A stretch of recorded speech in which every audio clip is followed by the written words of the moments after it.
This episode has been brought to you by CompleteNutra.com, whole family nutrition. When I was only serving myself, when I was younger, I didn't really think a lot about the service to others aspect. I didn't think about that really at all when I was making a lot of money in real estate. But the funny thing was, when you are serving only yourself, it can go very financially well sometimes, and other people are patting you on the back and telling you how awesome you are and how great you're doing, and it feels really good. And so that gets a little bit addictive, but then at the top of something like that, which happened to me in real estate, it is so empty. Like, it's like, why am I even doing this? Like, yeah, I'm like people are telling me how awesome I am, but it's like, what do I really want? Why am I even doing this?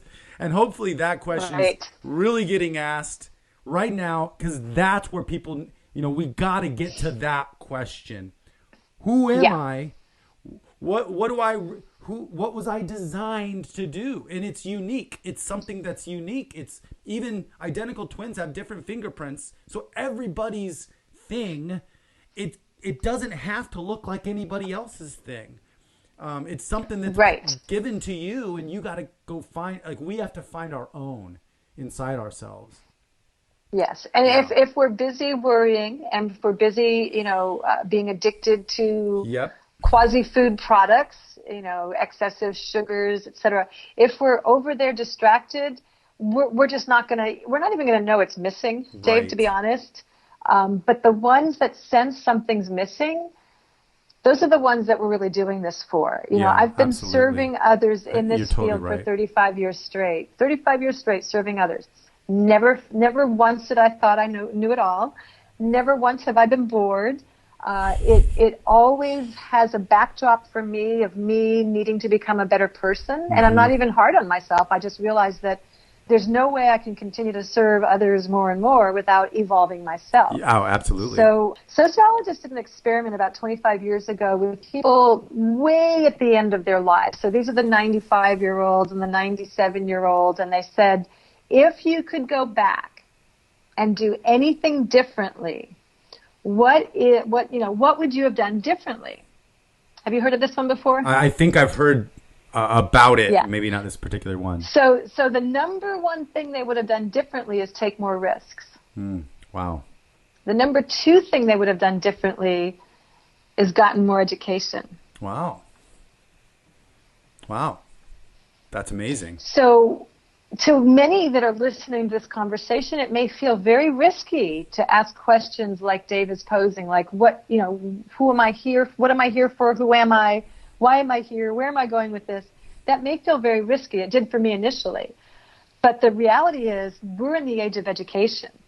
So the option to couple those two together and take the risk of just asking the question, you don't have to have the answer. Just provoke the question, and then use the fact that we can get more education. We can take a step, and it's the wrong step. Okay, let me get some more education.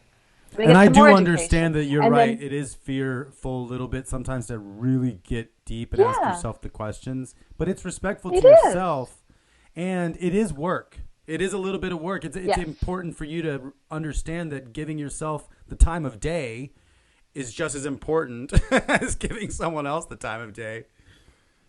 Yeah. I mean, at the end of your life, because we're all going to have one. We're all going to have an end of our life. And the way I look at it is much more like the Tibetan Book of the Dead, which is I want to live my life in a way that if I was going right now, I could say, and I went out on a great note.